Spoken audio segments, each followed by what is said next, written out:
The world called it communal clashes. Leaders called it misunderstandings.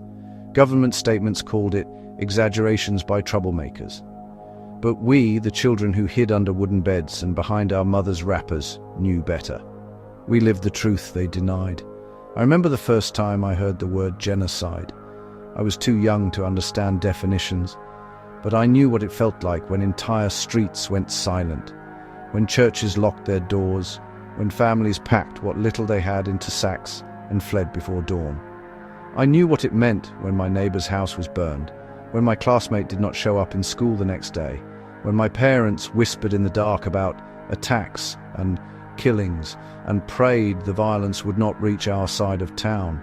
The law books say genocide requires intent, a deliberate plan to erase a people. But how do you measure intent in a place where every crisis, no matter how small, ignites the same pattern of blame? Where a beauty pageant, Miss World of all things, turned into days of bloodshed? Where Christians ran for their lives, not because they had committed any crime, but because they were the most convenient target? Where statement like, "Kill all the infidel" is made regularly. Who are these infidels? Muslims regards Christians as infidels. I was too young then, but I remember the fear. I remember the smoke. I remember the way adults spoke in coded words, as if naming the truth made it heavier. Later, when elections didn't go the right way for some, we saw the same story unfold. Shops burned, houses raided, churches vandalized, Christians chased and beaten, not because of anything they said or did, but because their very identity was counted as the enemy's flag. This was the environment that shaped my childhood, the fire that forged me.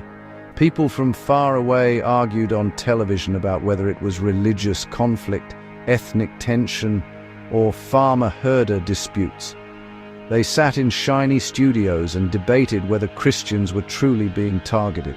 They quoted statistics, political balances, and international definitions, as if definitions could erase the graves, as if legal terms could heal the trauma of a child who learned to run before he learned to dream. But we, those who lived through it, did not need the UN to tell us what was happening. When you see the same group attacked after every election, you learn a truth deeper than textbooks.